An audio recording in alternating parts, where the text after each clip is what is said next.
Today's show is sponsored by the ABV Barrel Shop. The ABV Barrel Shop is located in the St. Louis metro community of Arnold, Missouri.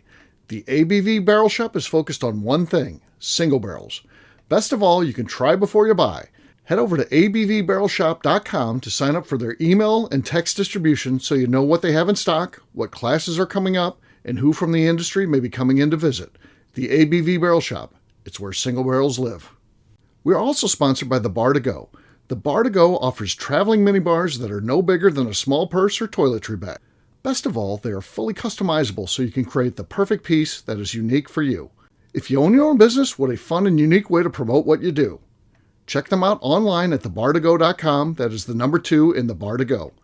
If you have wholesale questions, call my friend Isabel Clark at 504-481-1297. Finally, we are sponsored by the Neely Family Distillery. NFD is a family-owned business that keeps ringing up awards in the spirits world.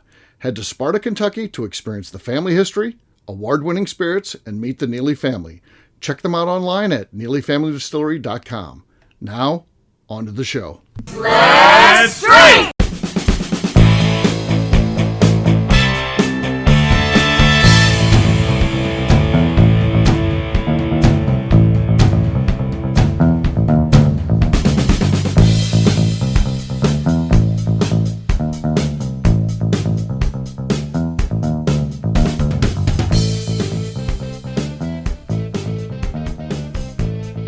Welcome to the Bourbon Daily, the podcast about everything bourbon delivered to you every day of the week. Today on the show, we find out what a day in the life of our own billionaire buddy, Ryan Thompson, is like. My name is McNew. Please join me in welcoming my co-host, Steve Akeley, along with our special guests, Kathy Cool, Ryan Thompson, and Jeff Andreezy. Hey, gang, what's up? Hello. Hey, everyone.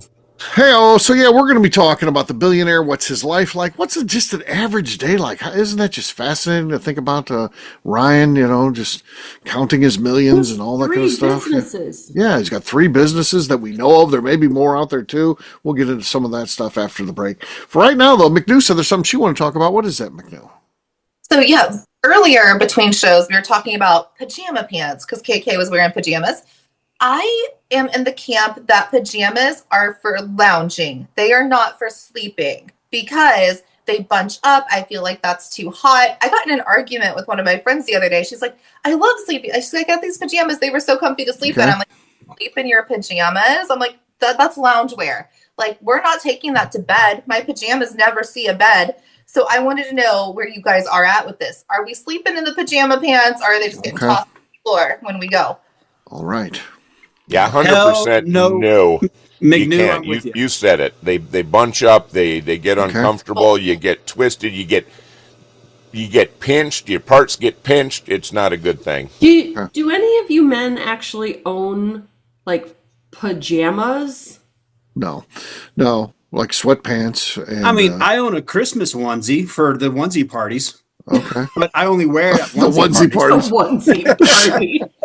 Well, you guys don't have one. Wait, don't get into the billionaire lifestyle yet. That's a little bit too revealing. There's no baby oil. Onesie parties. Come on. Okay.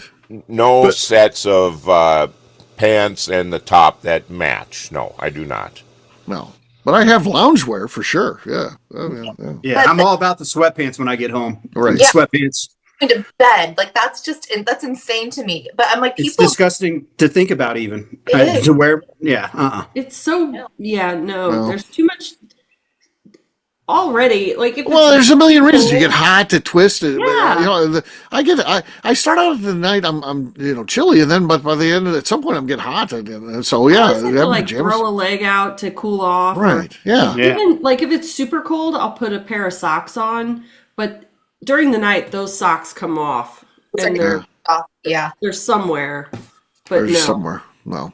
Yeah. Lots of pairs of different pants that people might call pajama pants. They're lounge pants. They're just stuff to wear around. They're house pants. They're house pants. They are house pants. So yeah. So we're all consensus on this. I like this. Good. Saturday morning, Your friend Sunday is morning, weird. and deer camp. That's where the bottoms come out, and we wear them all the Who time. do we think in the ABV network, people that appear on the Bourbon Daily, so the guest hosts and all that kind of stuff, who actually wears pajamas?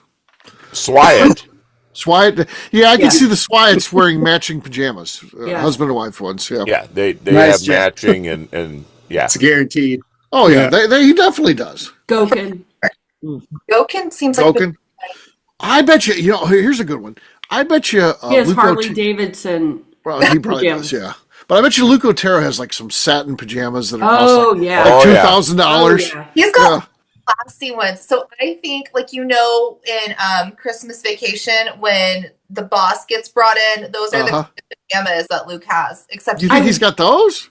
yeah, I think he has like the nice pajamas, the button ups and everything. Oh yeah, they're definitely button up. And I bet Classy. he has very Yeah, nice there's no doubt. slippers. Very nice. Yeah. Oh yeah. Yeah. My slippers that I wear throughout the house. Right. Well, This well, is there my you- slide that my It's dog. been chewed on. Yeah, but it still works. So I'm It still keeping it. works. Why not just barefoot, KK? Why do you wear those around the house? Because I have dogs, and there's dog slobber, dog hair, dog toys.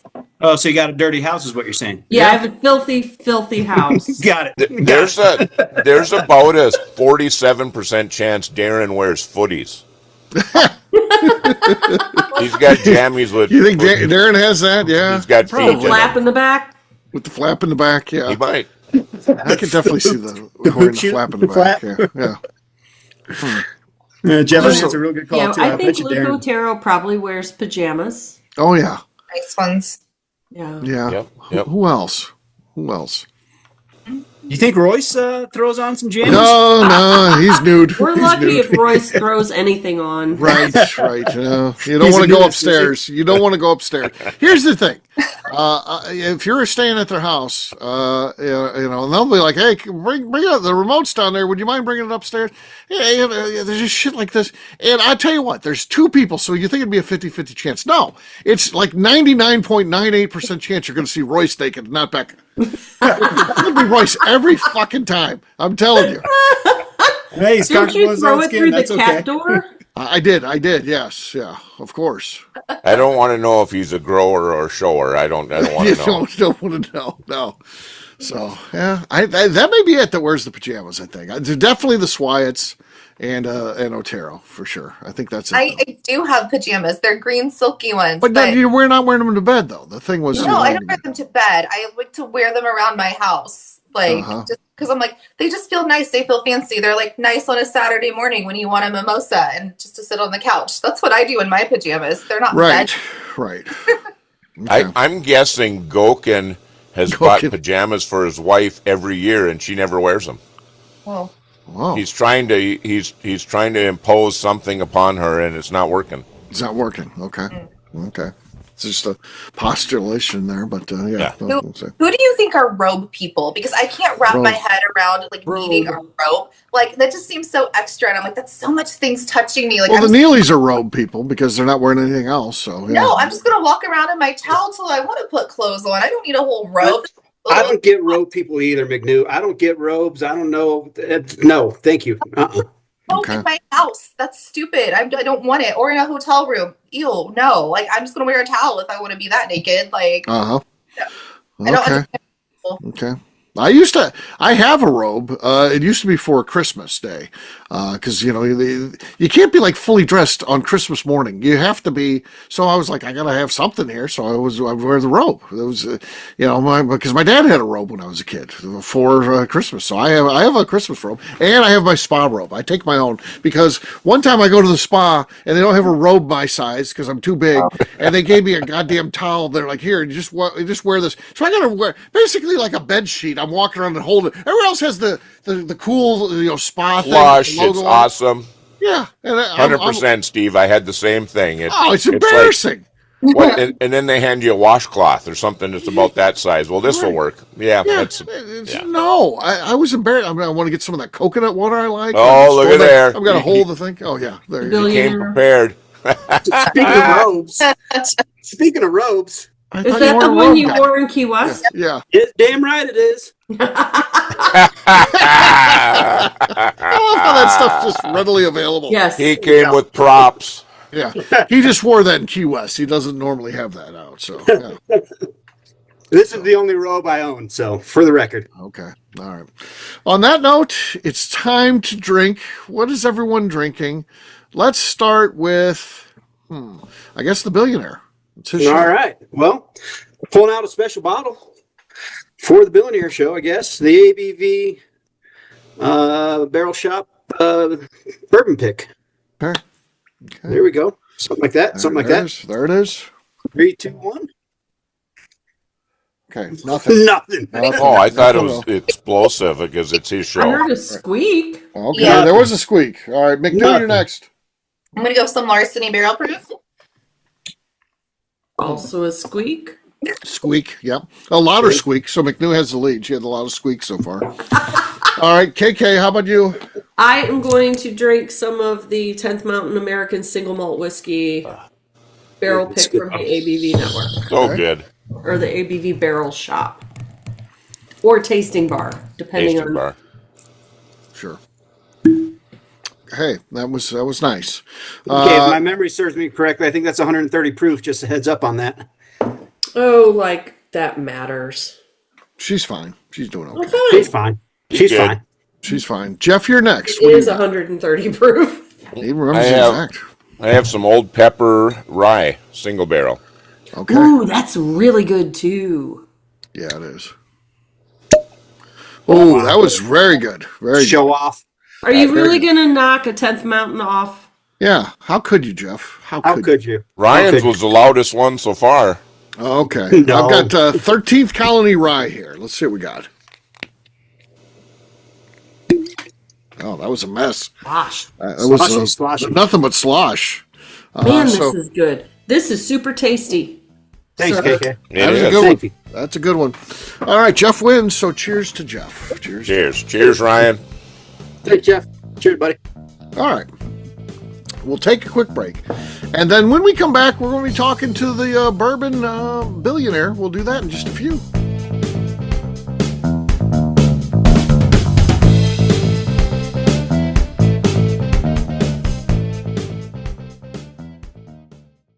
Okay, let's talk about the people that make these shows happen.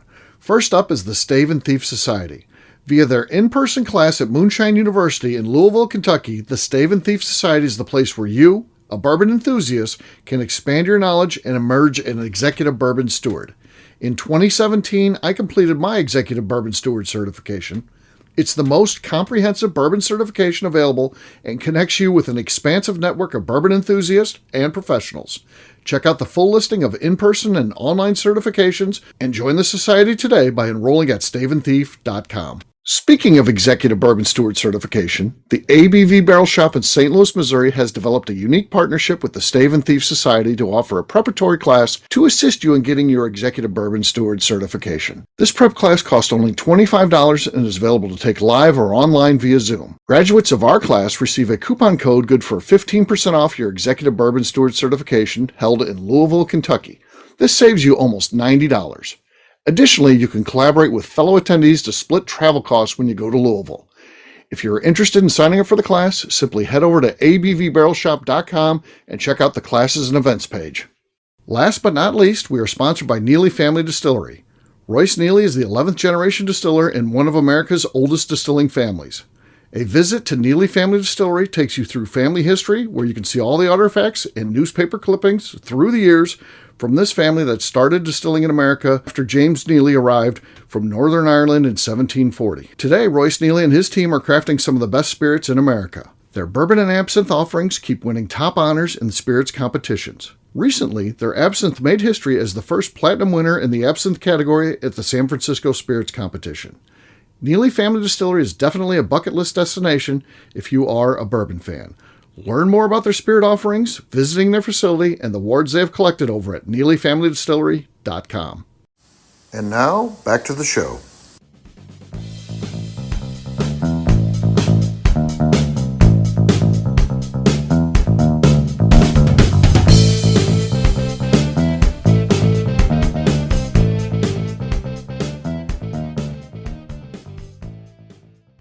We are going to start over. Is that how the show starts out? No! Welcome back to the Bourbon Daily. Today feels like an early 2000s MTV show, a day in the life of the billionaire. Yes, it is. All right. All right. So Ryan, obviously you are a billionaire. You know, you own a hotel, you own a restaurant, and a distillery. What's a day in the life like for you? Do you have to check on all three of these businesses? And yeah, how does it Well, work? it starts out by, when I start waking up, my assistants know that I'm starting to roll around. And so they comes in and start out with a 10-minute foot massage. Each foot. Each foot. So that's 20 minutes Is it right yeah, there. 10 per Great foot, Foot right? massage. Yeah. quotes. Foot massage. So that's a great way. I suggest that for everybody to have your assistants come in and do a foot massage, and then from there, it's a shower. And if you remember the movie Coming to America, Sure. and you have Shall wipers. the wipers? Yeah. I'm not saying it's that exactly, but it might be similar. Okay.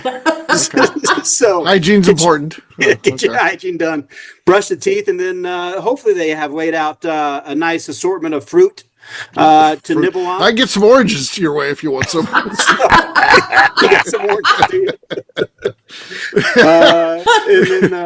And then after that, after I settle in for the day, it's time to work. Yes, it's time to work. All bullshit aside. So how I many wake up. hours a day are you working? Legitimately, is this a question or is this a bullshit question? No, I'm serious. You have a Yeah, distillery. morning, noon, and night. It's all bullshit aside. It's nothing's glamorous by any means Right. on this side of things. The restaurant, yes, I started the restaurant in 2002 with two other business partners. And those are the two same guys we started the motel with. And the motel, is not glamorous at all. It's basically an employee housing complex, there's 70 rooms total. But it's nothing fancy by any means. And I'm in charge of running the motel. I worked, daily operations at the West Side at the restaurant for 15 years. We ended up taking over this motel, and I'm in charge of turning that around and keeping it full. We rent out rooms on a month-to-month basis, and so as long as the rooms are full, then I have the freedom to focus on the distillery. So the distillery is my passion. It's what I'm focused on mostly. It's why we're here all talking tonight. But KK, to answer your question, I don't know. I don't keep track of it necessarily, but certainly you work an 80-hour work week, so you don't have to work a 40-hour work week, as the entrepreneur is saying, right? Right. Lately, I think you probably heard that a time or two, but I think there's more eloquent ways to say it out there, but you guys get the point. And so I don't know, 70, 80, 90 hours a week. I don't know what it is. But I typically wake up about 6:30, 7 o'clock in the morning. My office is the next room over from my bedroom. So I'm waking up and I'm going straight to the office and working from home for a couple hours, usually until about noon, 1 o'clock.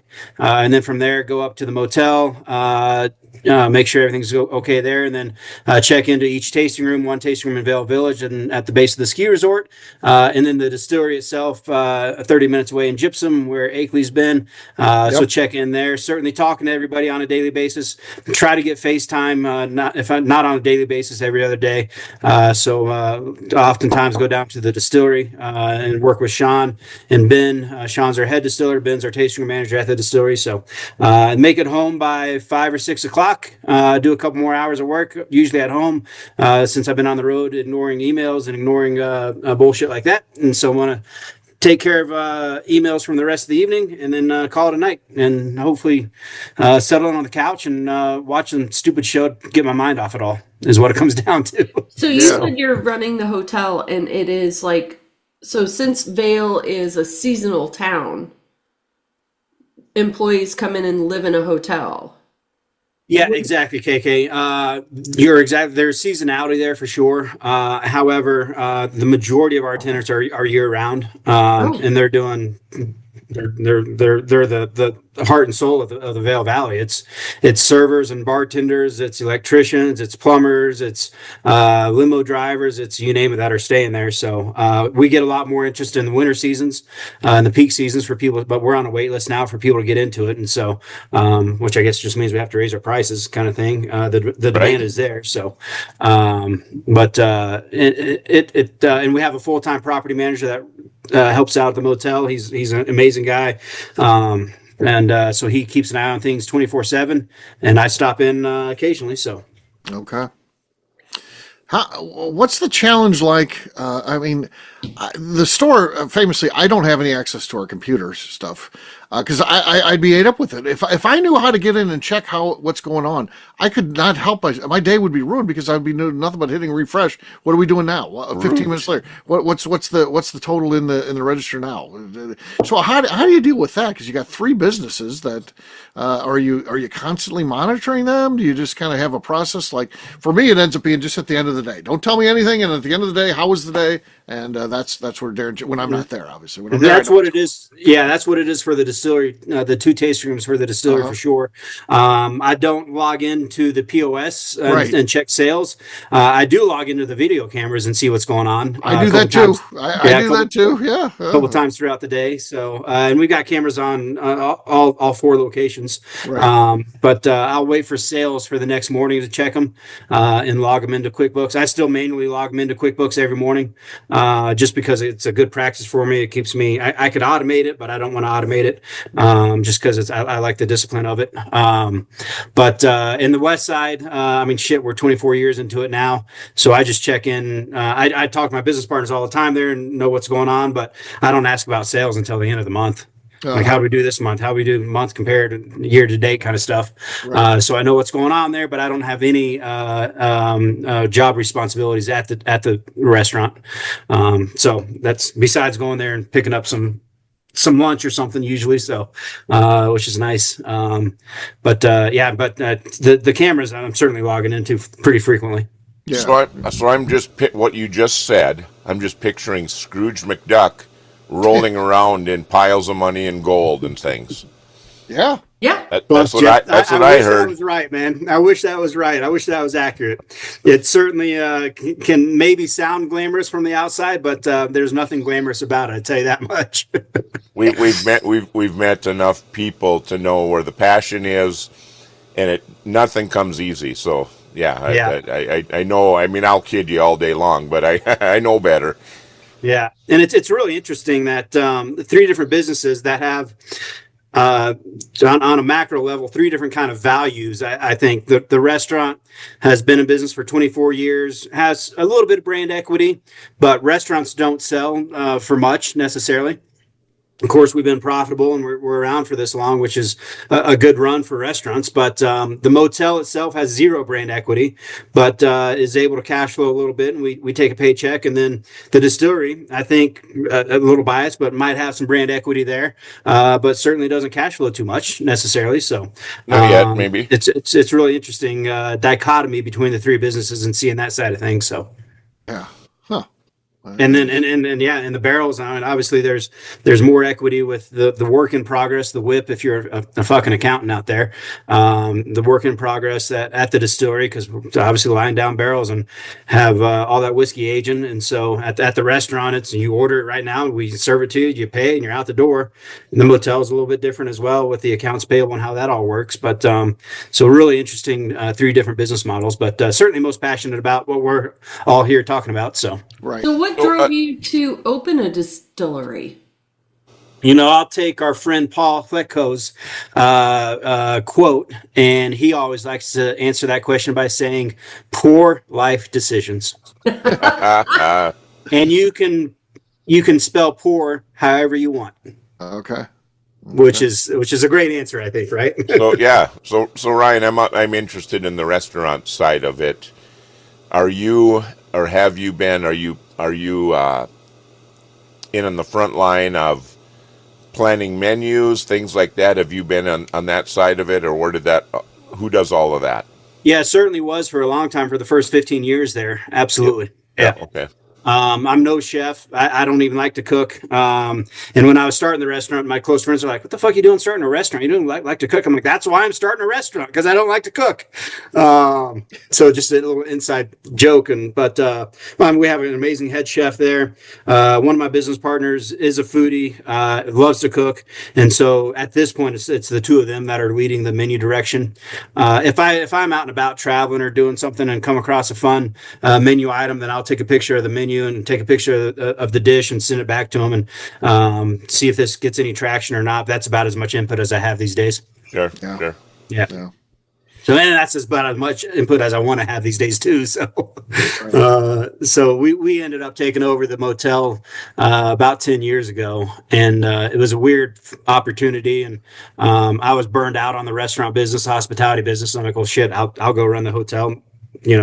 As long as I don't have to run daily ops at the restaurant. And they're like, yeah, go for it. So that's how that happened. And then the distillery itself, KK, I bartended when I first got to town in 1998, bartended for 4 years, was about to go back to some kind of graduate school, law degree, MBA or some bullshit, and ended up having this restaurant opportunity to come up in 2002. So started the restaurant. The first couple of years were incredibly tough, but we made it through that, and then started homebrewing for fun and started distilling just for fun, and was watching what the craft distillery movement was doing and what our good friends just over the Vale Pass and Breckenridge were doing, and then the guys from High West and Park City. And I was like, well, whiskey's being made on a bunch of these different ski resorts. There's someone in this town is going to make whiskey sooner or later. And like, came across an advertisement in Whiskey Magazine for Moonshine University, and that was December of 2012. And then I was at their first class they did in January 2013 at Moonshine University. Went out and did that. And I was like, I think I'm going to pursue this. Came back, wrote a business plan, and begged, borrowed, and stole as much money as I could put together. So here we are. Okay. It's cool stuff, man. And being an entrepreneur, I'll tell you what, there are people to this day that be like, there should be mandatory military for everybody because it gives you the discipline and the things in your life. I think, there should be a mandatory. Not that this could happen, but you have to be an entrepreneur for a year before you can go into the corporate life. Or so, it's just, there's something special about owning your own business, the dedication, the work that you put in, and I think it'll forever change you. I'm forever changed, whether I'm still doing this 10 years from now, or I'm retired. I am a supporter of small business, and I want to find out how I'm spending my dollars, and I want to spend my dollars smart. I want to give it to small businesses that are invested in the place that I live in. I think that's important. And to give it to these big corporations who just piss the money away to try to change legislation and rules to their favor and bullshit like that.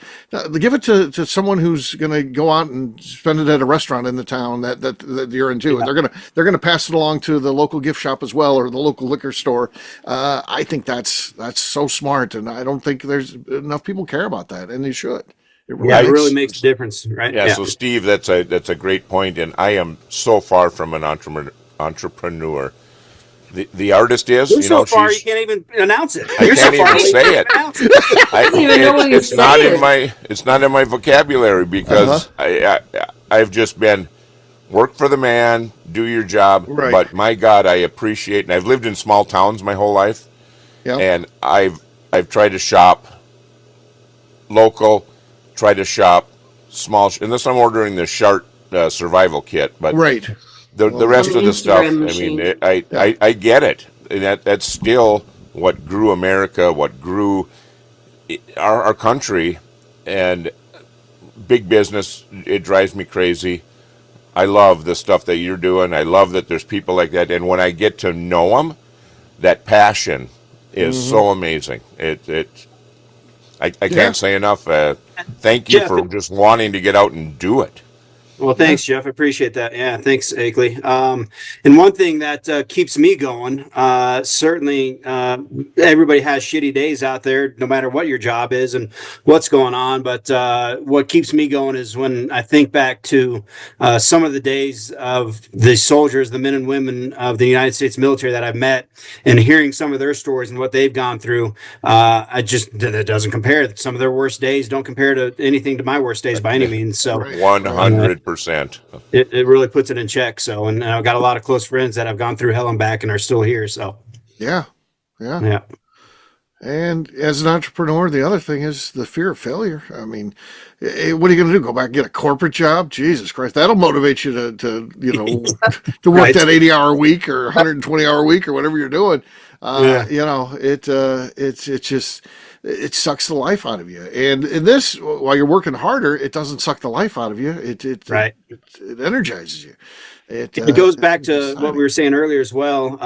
Maybe on a previous show was it's I guess the Instagram deal. If you buy 5 things, 4 of them suck, one of them hits, and it's a win. You try 5 things in entrepreneur life, and if one hits and it's a win, then it's a huge celebration, right? I hope the pistol pours are going to be a big win for us. I'm very optimistic about it, but certainly I've tried a number of other things that fucking just fall on their face, right? So yeah. Yeah, I think you got a winner there for sure, buddy. So thanks. Also, appreciate that. props to Ryan, because like we know you work your ass off, like you work from the time you get up till you get to bed, but we're always like, he's the billionaire, like his life's so leisurely, like so much shit, and you still hang out with us. He's a positive guy too, so that's I love it. Yeah. And son of a gun, he came with props tonight. Yeah. That's right. That's right. It's a funny acronym. I don't know how it all came to this, but it's a lot of fun that we have a good time with. I think everyone's aware that I am not a billionaire, as much as I wish. If I was, we'd all be together drinking whiskey on a yacht somewhere. But in the meantime, we're just going to put our nose down and keep on working. So yeah, absolutely. Well, there you go.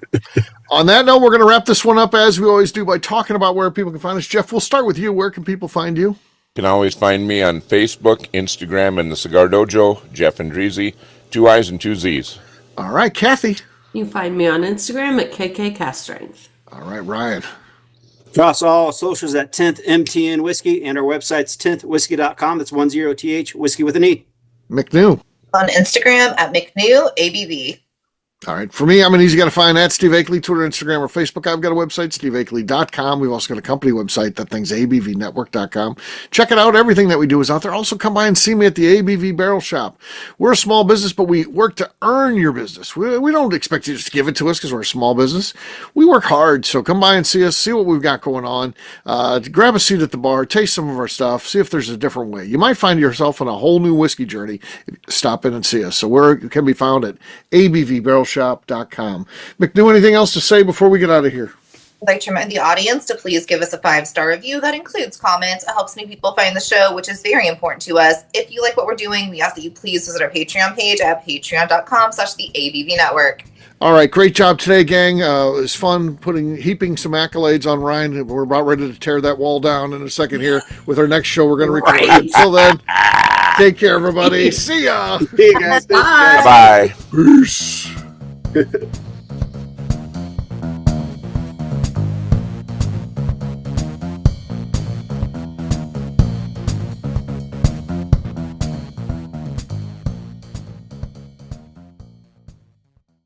Before we let you go, let's talk about one last thing. The ABV Barrel Shop in the St. Louis community of Arnold, Missouri. The ABV Barrel Shop is focused on a couple of things. First of all, single barrels.